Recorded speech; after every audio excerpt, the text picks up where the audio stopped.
और अक्सर बेशतर जब हमको नंबर पर दिखाया जाता है तो हमारे सामने कोई आलिम होता है, बुजुर्ग होते हैं, तो हम ये सोचा करते थे ये कैसे मुमकिन है कि हम ऊपर हों और आलिम नीचे हो।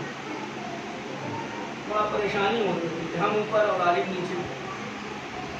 लेकिन इत्तेफाक से हमारे सामने सूरह रहमान की वो मीज़ान वाली आयत गुजरी और जब मैंने मीज़ान पर गौर किया तो ये पाया कि तराजू को जब आप देखिए तो जो पल्ला हल्का होता है वो ऊपर होता है, जो वजनी होता है वो नीचे होता है। चलो आपने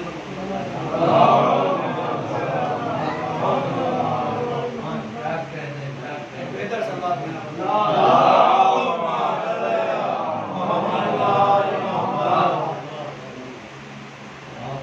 कुरान मजीद की जिस आयत करीमा की तिलावत का शरफ हासिल किया,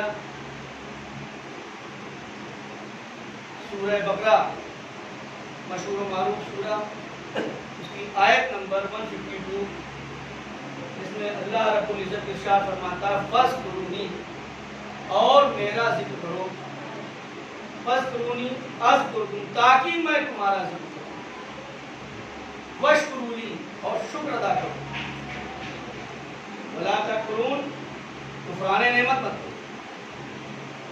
ये कुरान मजीद की आयत का सरसरी तर्जुमा है जो मैंने आपको किताब के समाज के हवाले किया। और मौजूद मजलिस मेरा ये है कि इमाम हुसैन की अदादारी अल्लाह की जिम्मेदारी, जो आजकल के हालात को पेश नजर रखते हुए इमाम हुसैन की अदादारी अल्लाह की जिम्मेदारी, हमारी सिर्फ भागीदारी,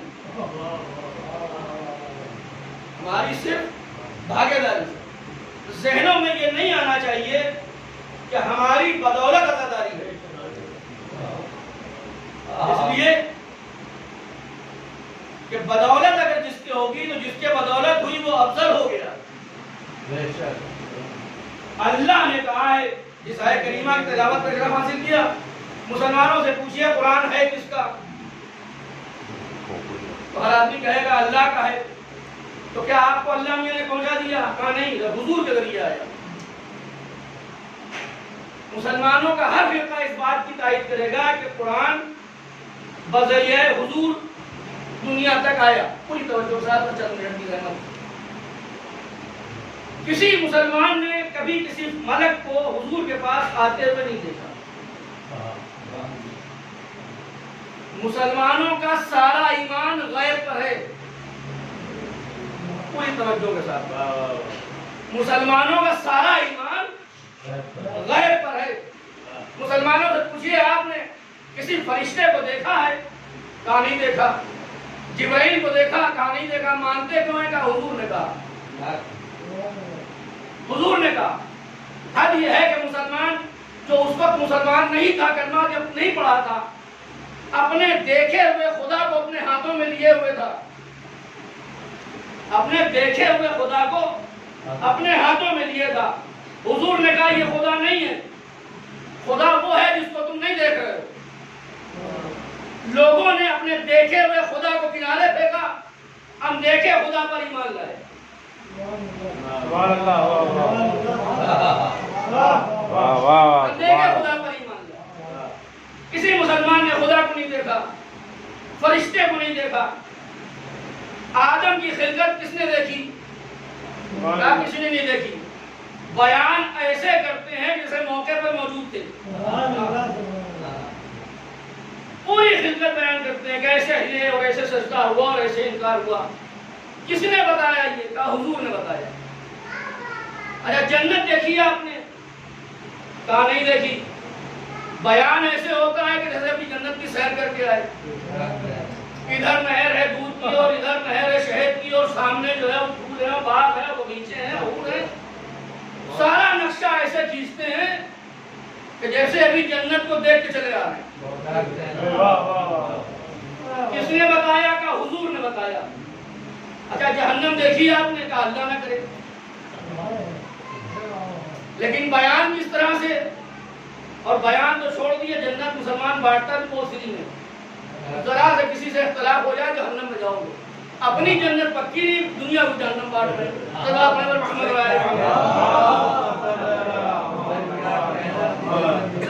अपनी जन्नत सबकी नहीं और सबको जहन्नम भेज रहे हैं जिसको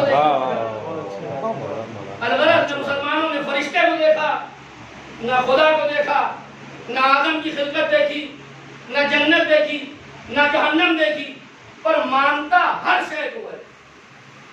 हर ये है कि इब्लीस को भी किसी ने नहीं देखा। लेकिन अगर मुसलमान इब्लीस से इनकार करते तो काफिर हो जाए। इब्लीस का इनकार करते तो काफिर। तो मसला यही है कि मुसलमानों का पूरा ईमान गैब पर, जितनी चीजें रसूल ने नहीं दिखाई हर चीज पर ईमान, हर चीज पर ईमान, जितने चीजें हुजूर ने नहीं दिखाई हर अनदेखी चीज पर मुसलमान का ईमान। और गदीर के मैदान में जिसको दिखा रहा है उसी का इनकार हो रहा है।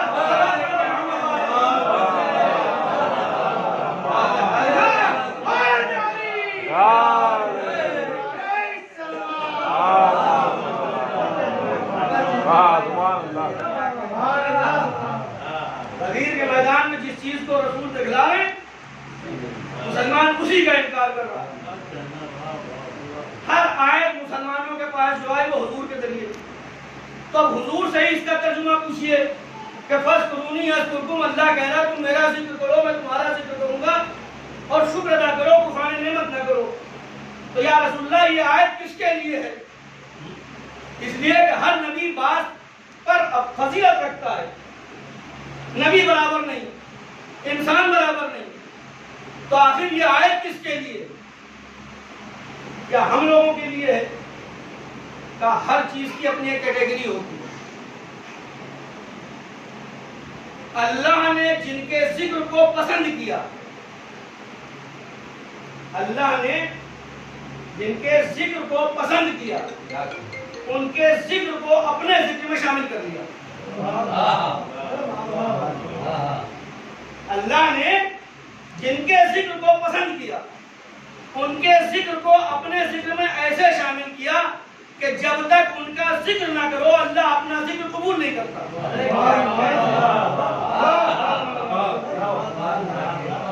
कोई मुसलमान इस हैसियत में हो तो बता दे कि पूरी नमाज अल्लाह का सबसे बड़ा जिक्र है। नमाज से बड़ा जिक्र कुछ नहीं। लेकिन कोई मुसलमान इस हैसियत में हो कि बता दे कि बगैर मोहम्मद और आले मोहम्मद के ऊपर दुरूद के उसकी नमाज मुकम्मल हो जाएगी। एक दुरूद पढ़े थे मोहम्मद और आले मोहम्मद।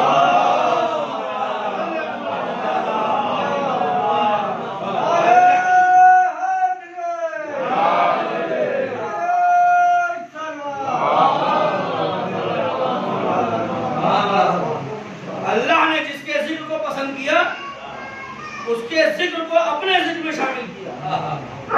अब लोगों से कहा कि तुम इनका जिक्र करो, ये भी अल्लाह कह रहा है। इसलिए कि जब रसूल से पूछा गया कि किसका जिक्र इबादत है, मुत्तफिक अलैह हदीस है, अली का जिक्र इबादत है।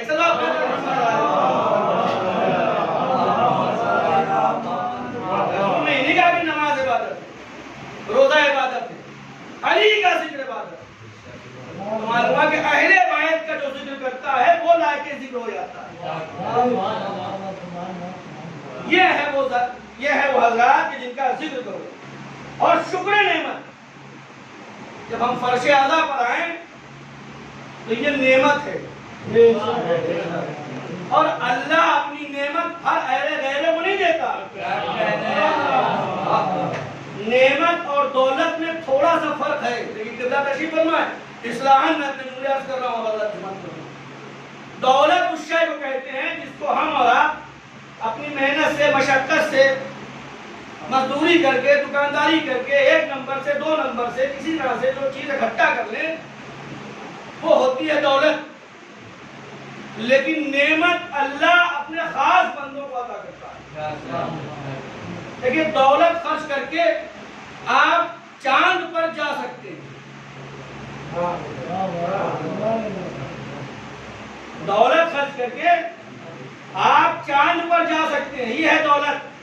नेमत उसे कहते हैं कि जमीन पर बैठकर चांद के दो टुकड़े करते हैं।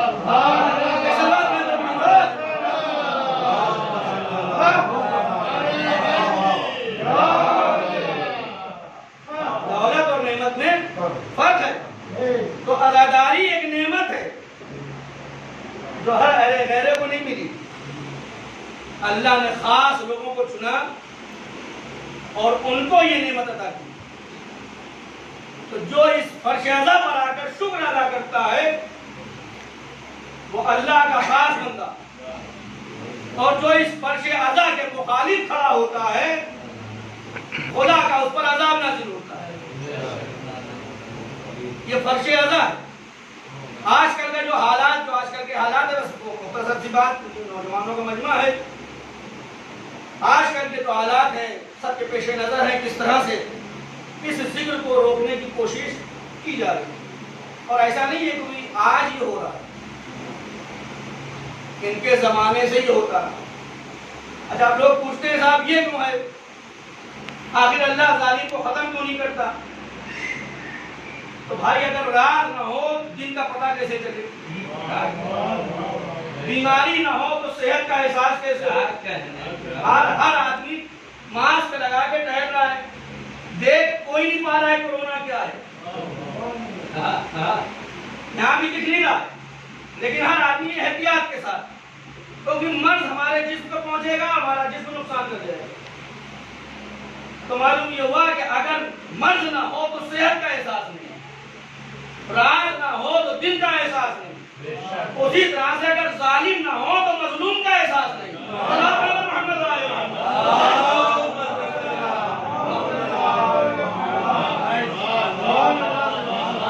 जालिम का होना इस बात की दलील है, वरना भी हमें मालूम कैसे होगा कि जालिम कौन है मजलूम कौन?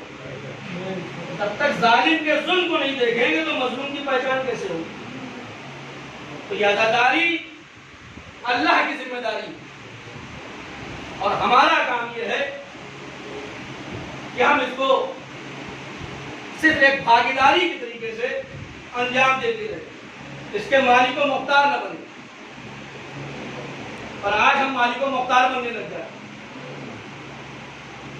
अज़ादारी इमाम हुसैन की हमारी आंखें देख भी नहीं सकती कि कायनात में कहां कहां इमाम हुसैन पर गिरा हुआ है। देखिए, हर इंसान अपनी हद तक अपनी आवाज को पहुंचाता है। मैं इस मुल्क के प्रेसिडेंट का नाम दिन भर लूं तो यहाँ पर जो 10-20 लोग बैठे हैं मेरी बात वहीं तक पहुंचेगी। दिन भर हम लेंगे तो मेरी बात कहां तक पहुंचेगा? जितने लोगों के सामने आपने बात कही है बस वहीं तक पहुंचेगी। बहुत होगा तो इसके डबल हो जाएगा। भाई ये जाके उनसे कहते हैं कि साहब शाहकार साहब प्रेसिडेंट साहब तो बहुत ज्यादा।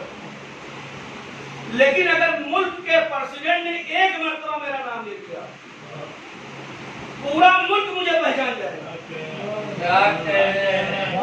एक नतीजे तक आपको ले जाना चाहिए।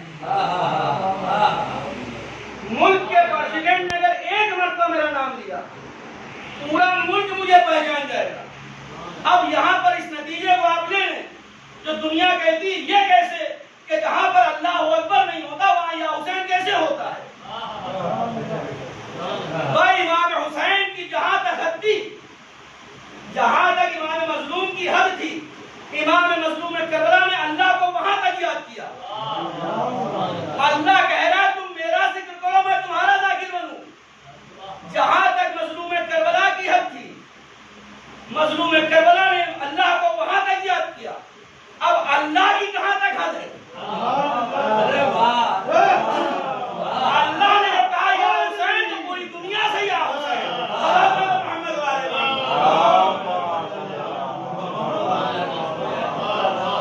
पूरी दुनिया से या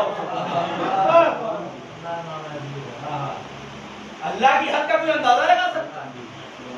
बस एक झलक अल्लाह के हद की देख लीजिए।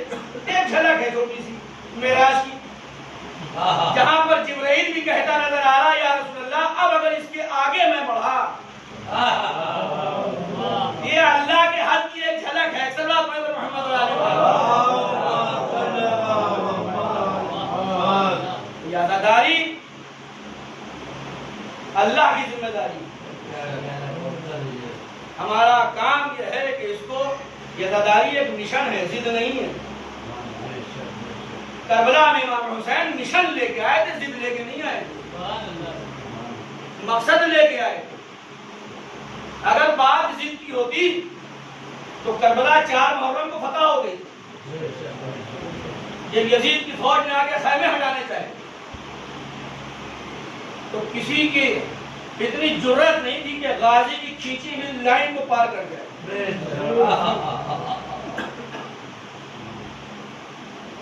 लेकिन इमाम हुसैन ने बताया कि भैया अब्बास काम जिद पर नहीं आए, मिशन लेके आए। रहती दुनिया तक बताया कि हुसैन करबला मिशन लेके आया, मकसद के तहत आया। आज तो हमारे जो अदादारियां होती हैं, जो मजलिसें होती हैं, बस आप नहीं और अपने मजाक, ये एक मिशन है। मिशन क्या है? जिस तरह से इमाम हुसैन करबला में मिशन लेके आए, मिशन क्या था? अहकाम इलाही को दुनिया तक पहुंचाना और अपने नाना की मेहनत को बचाना। ये मिशन था इमाम मजलूम करबला का। नेकी की हिदायत करना और बुराई से रोकना, ये मिशन था इमाम मजलूम करबला। आज उसी मिशन को हम फर्श अदा के जरिए पूरा करते हैं। ये जो हमारे वहां मजलिसें कायम हुई है, रस्मन नहीं है, ये मिशन है। जो हमारे घरों में जो दौराई मजलिसें होती हैं सुबह और शाम मोहल्ले में, ये एक अलग मिशन है। और जो बड़ी मजलिसें होती हैं, जबकि न कोई छोटी मजलिस होती है ना बड़ी, लेकिन नाम दे दिया कि ये छोटी मजलिस और ये बड़ी मजलिस, मजलिस सब इसीलिए मिली। लेकिन जो ये मोहल्ले की मजलिस है, जिनको हम छोटी मजलिस कहते हैं, इसका मकसद और इसका मिशन यह है कि पहली चीज हम अपने कौम के नौजवानों को ये एहसास कराएं कि तुम्हारी खिलकत किस लिए है। बताएं कि देखो फर्शादा की अहमियत क्या है, हलाल और हराम क्या है, नजीस और पाक क्या है। ये हम अपने कौम के बच्चों को तालीम देते हैं। और यही वजह तो है कि हमारे कौम का जाहिल भी दूसरों के आलिम से अफजल नजर आ रहा है। सल्लल्लाहु अलैहि मोहम्मद वाले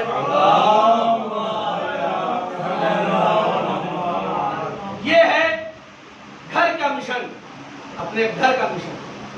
और ये जो बड़ी मजलिसें होती हैं जिनमें गैर मुस्लिम या गैर कौम के लोग या गैर मजहब और मिल्लत के लोग जिसमें दावत दी जाती है और वो आते हैं, इसका मिशन ये है कि हम उनको बताएं कि देखो हम किसके अदादार हैं और किसके हम चाहने वाले हैं, हमारा आइडियल कौन है, हम किसको फॉलो करते हैं।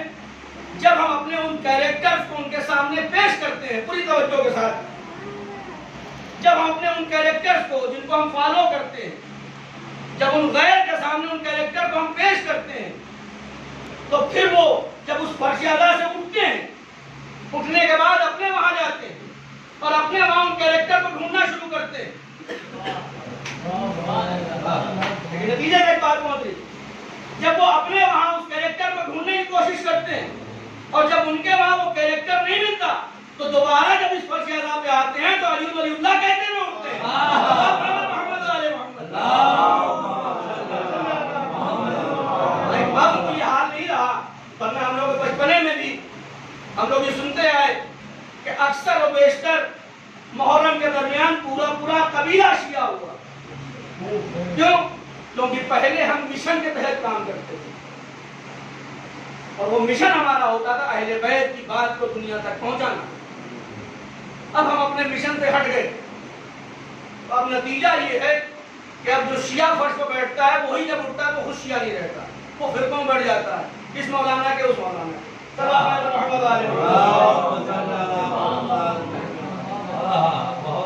कि अब हमारे मिंबरों से फजाइल हमारे अपने बयान होते हैं, अपने खानदान के बयान करते हैं। हमारे बाप ये थे, हमारे दादा ये थे, हम आपका फजाइल सुनने नहीं आए, हमारे बैठ के फजाइल सुनने आए। एक अल्लाह पर मोहम्मद वाले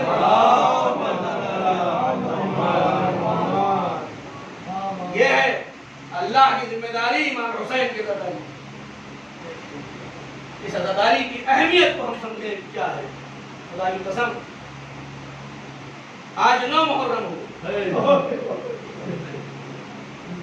कल का वो दिन था कि हमने आसमान पर मुहर्रम का चांद देखा। हम साल भर अपनी सांसों को जमा करते हैं, पूरे साल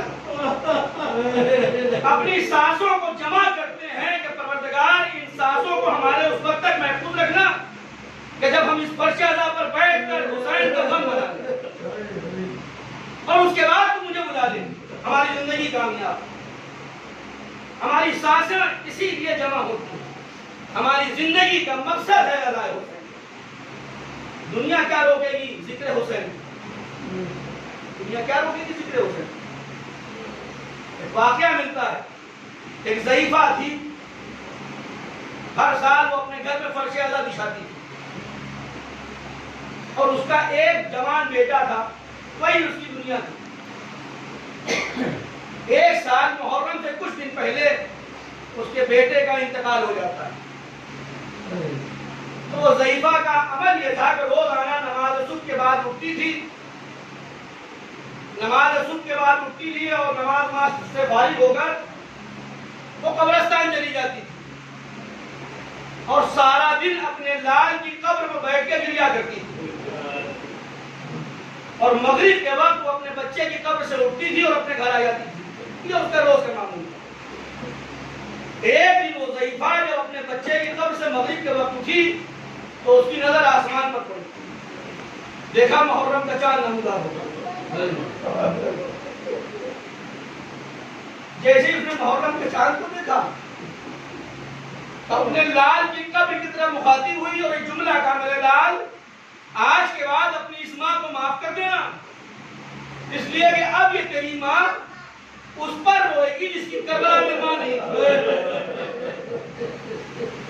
और ये कहकर वो अपने बच्चे की कब्र से रुखसत हुई और अपने घर आ गई। फर्श अज़ा का एहतमाम किया, अज़ादारी हुई। जब उसके घर की फर्श अज़ा उठ गई, अज़ादारी खत्म हो गई, माँ का दिल था, बेटे की याद आई, तड़प उठी, दौड़ी भी कब्रिस्तान आई। जैसे ही कब्रिस्तान में दाखिल होती है, एकदम से अपने लाल के कब्र पर नजर पड़ी तो क्या देखा? एक स्याह चादर में लिपटी हुई कोई बीवी उसके लाल की कब्र पर गिरा है।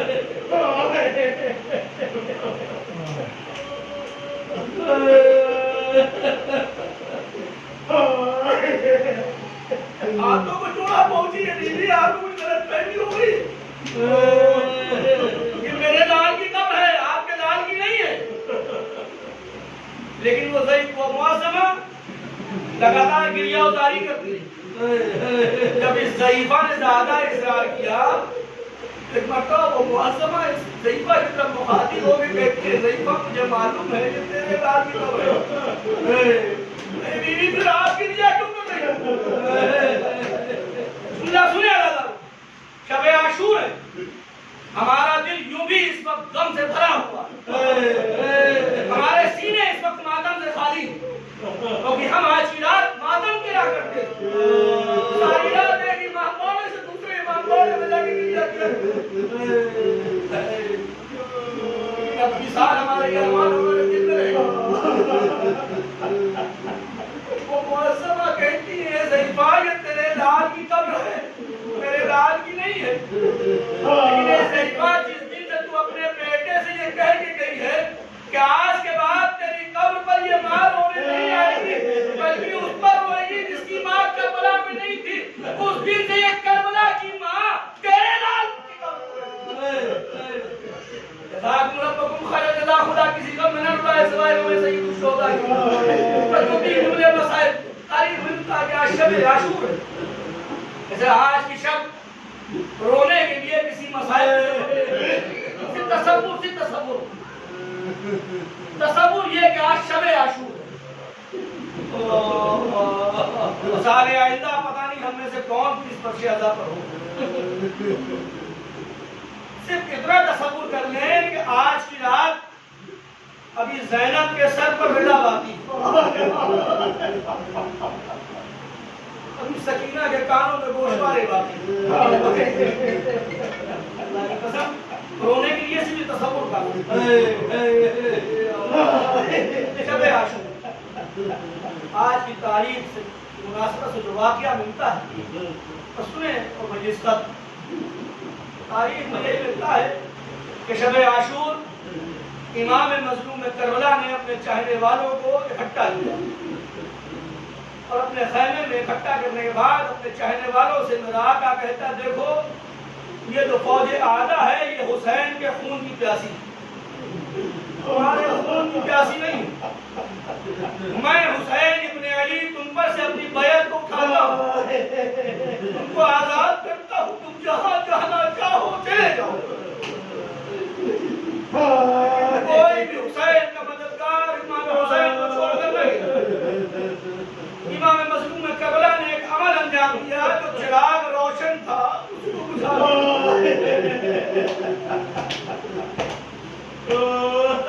चिराग को बुझाने के बाद कहते देखो आदम तुमको ये एहसास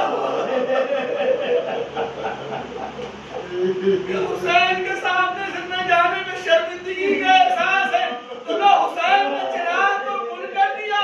अब इस अंधेरे में तुम जहां चाहो चले जाओ, हुसैन तुम्हारी जन्नत का ज़ामिन है। अल्लाहु अकबर। लेकिन जब दोबारा चिराग रोशन हुआ तो क्या देखा कि हर पुलिस हर मददगार अपनी अपनी तलवार को अपनी गर्दन पर रखकर बोला ये 70 मरतबा जिंदगी में खुदा की कसम सुबह आशूर जब नमूदार हुई एक एक शहीद ने अपनी शहादत इमाम के कदमों में पेश कर। और भी शहीद हो गए, उनका बेटा भी शहीद हो गया, जौन भी शहीद हो गए, हबीब इब्न मज़ाहिर ने भी उनकी शहादत पेश कर दी। एक एक शहीद जब इमाम हुसैन पर शहीद हो गया, यहाँ तक जब मज़लूम करबला वो मरसिया पढ़ते उठे नन्ही सी कब्र खोद के शबीर उठ खड़े हुए दामन बुझाओ। तारीख मिलता है कि मज़लूम करबला ने जनाब अली असगर को दफन करने के बाद अपने चेहरे को आसमान की जानिब बुलंद किया और एक जुमला कहा, परवरदिगार तेरा हुसैन आज गरीब हो गया। हुसैन के पास अब कुछ नहीं, खाने में आए बीवियों से रुखसत दी, बस 2-3 जुमले और मजलिस खत्म, बीवियों से रुखसत देते हैं और जनाब फिज़ा से जुमला कहते हैं, फिज़ा बड़ा संदूक में मेरा एक पैगाम रखा है, फिज़ा उस पैगाम को ले आओ, लेकिन मेरे को मेरी बहन ज़ैनब न देखने पाए।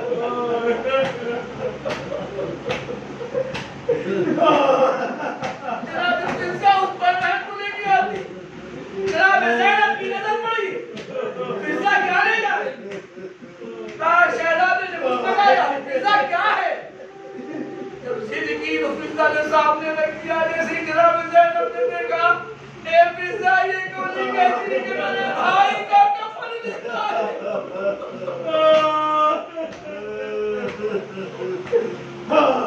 इमाम मज़लूम करबला रुखसत होकर घोड़े के पास आते हैं,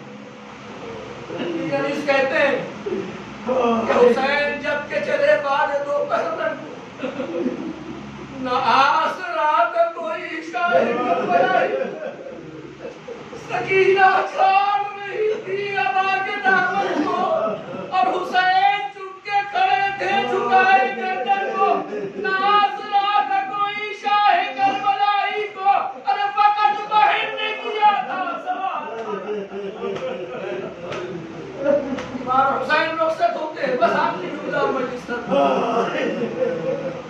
मैदान में आते हैं, जंग करते हैं, वो जंग भी तो यादगार है ज़माना। 3 दिन की भूख और प्यास, बहादुर का जनाजा, जिस्म जख्मों से चूर है, लेकिन जब जुल्फ़िकार चली तो हर तरफ से अल-हफ़ीज़ अल-अमान की सदा आनी शुरू हुई। दुश्मनों ने आवाज दी, हुसैन तुमको अली अकबर का वास्ता दे। जैसे ये जुमला सुना आता हुसैन कहते उसी अली अकबर का वास्ता दे रहे हो जिसको तुमने अभी मच्छी मारी। हुसैन कासिम का वास्ता, किस कासिम का वास्ता दे रहे हो जिसको तुमने अपनी जिंदगी में पामाल कर दिया। हुसैन हमले पर हमला करते जा रहे हैं। तारीख में मिलता है कि हमला करते करते एक मरतबा मेरा हुसैन फुरात के किनारे पहुंचा। 32 बरस का कलिया जवान भाई था। फुरात के किनारे एक मरतबा का हुसैन अब्बास की तरफ मुखातिब होते हैं, ए भैया अपने भाई की जंग नहीं देखोगे, 3 दिन के भूखे प्यासे की जंग नहीं देखोगे। इसी कसना में आवाज गैबी आई, ए मेरे नफ्से मुतमइन्ना पलट अपने रब की तरफ।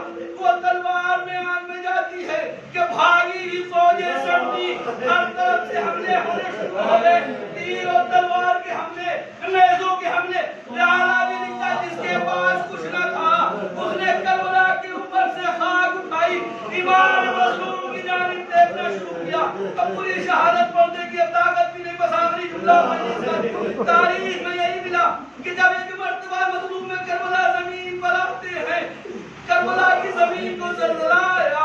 जनाब ज़ैनब दौड़ी हुई बीमार भतीजे के पास पहुंची। ए बेटा सैयद सज्जाद, जरा गश से आगे खोलो, क्या कयामत आ गई। मेरा मौला कहता है भूखी अम्मा, जरा खैमे का पर्दा तो हटाइए, खुदा किसी बेटे को ये मंजर ना दिखाए।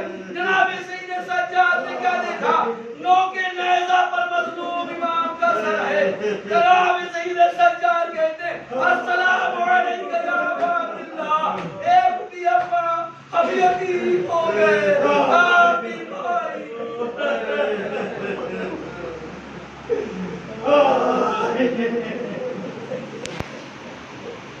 अला लानतुल्लाहि अलल कौम